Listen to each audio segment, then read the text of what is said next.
Bismillahirrohmanirrohim. Assalamualaikum warahmatullahi wabarakatuh. Selamat pagi Pak Dia Udin dan teman-teman semua. Semoga kita senantiasa diberkahi oleh Allah Subhanahu wa taala.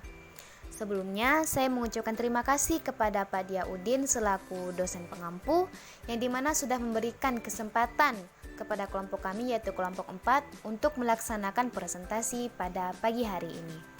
Dan juga saya tidak lupa untuk memberikan ucapan terima kasih kepada teman-teman yang dimana sudah berkenan hadir untuk mendengarkan presentasi dari kami. Untuk itu izinkan saya memperkenalkan diri.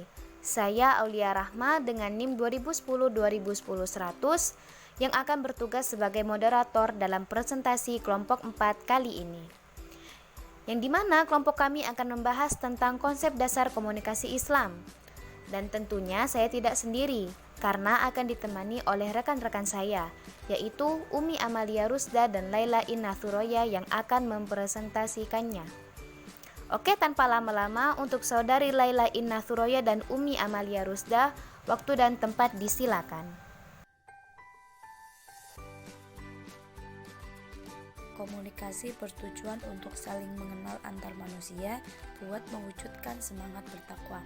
Bahwa manusia itu adalah makhluk yang diciptakan oleh Allah Subhanahu wa taala dengan berbagai macam latar belakang, baik bahasa, adat, suku, bangsa, agama, dan negara.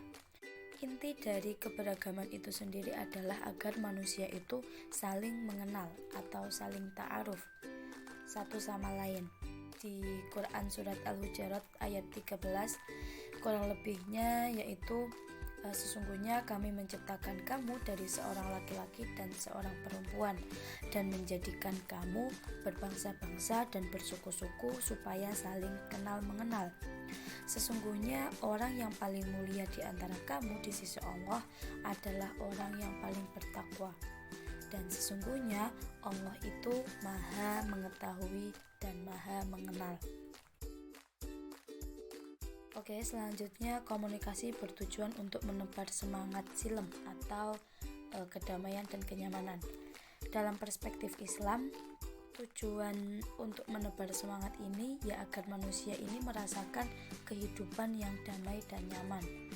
Di antara bukti menyatunya prinsip kedamaian ini dalam komunikasi adalah celaan Allah Subhanahu wa taala terhadap orang yang suka mengumpat dan mencela baik menggunakan kata-kata ataupun perbuatan. Dalam hal ini Allah menguatkan dalam firman-Nya yaitu Quran surat Al-Humazah ayat 1. Yaitu artinya celakalah bagi setiap pengumpat lagi pencela. Komunikasi adalah paket. Dalam Islam, pesan yang diucapkan oleh lisan atau yang digoreskan dalam tulisan, yang kemudian diisyaratkan oleh anggota tubuh merupakan terjemahan dari keinginan hati. Hati yang berkehendak diungkapkan oleh lisan dan dilakukan oleh perbuatan. Rasulullah Shallallahu Alaihi Wasallam bersabda, ketahuilah bahwa di dalam jasad itu ada mudghah atau segumpal daging.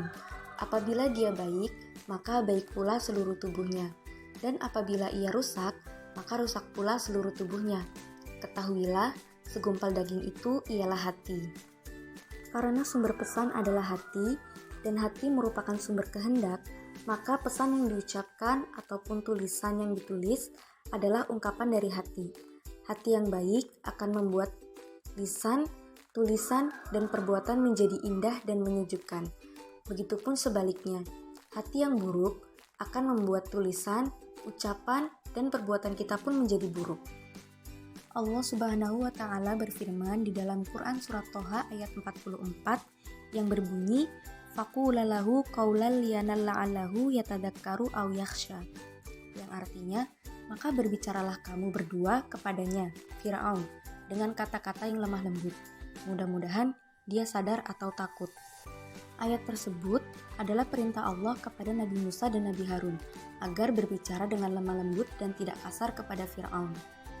Dengan kaulan lainnya, hati komunikan akan merasa tersentuh dan jiwanya tergerak untuk menerima pesan komunikasi kita.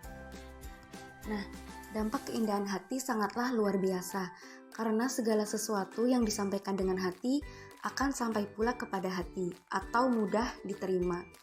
Maka Islam sangat peduli dengan segala ucapan, tulisan, dan perbuatan karena hal itu adalah alat komunikasi manusia.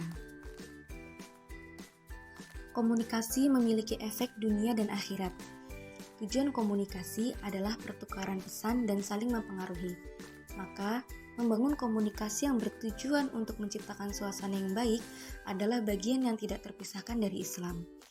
Komunikasi dari perspektif Islam selain bertanggung jawab kepada manusia, juga kepada Allah.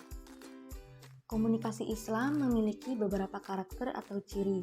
Yang pertama, mengandung kebaikan. Yang kedua, mendorong perbuatan ma'ruf. Yang ketiga, melarang perbuatan mungkar atau mendatangkan mudorot. Yang keempat, menciptakan masyarakat yang beruntung dunia dan akhirat.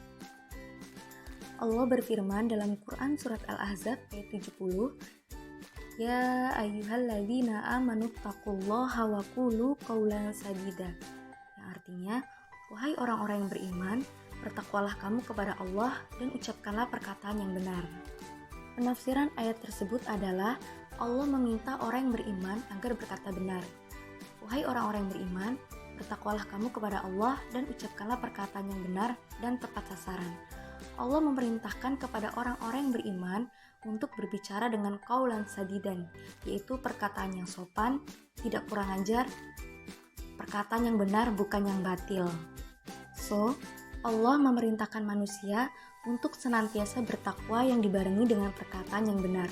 Nanti Allah akan melipat gandakan amal-amal kamu, mengampuni dosa kamu. Siapa yang taat kepada Allah dan Rasul-Nya, niscaya ia akan mencapai keberuntungan yang besar. Jadi, perkataan yang benar merupakan prinsip komunikasi yang terkandung dalam Al-Quran dan mengandung beberapa makna dari pengertian benar. Oke teman-teman, itulah beberapa penjelasan dari kami tentang konsep dasar komunikasi Islam. Jika ada hal yang kurang jelas atau hal yang ingin ditanyakan, bisa lewat grup chat WA. Sekian dari kami, kurang lebihnya mohon maaf. Wassalamualaikum warahmatullahi wabarakatuh. Terima kasih.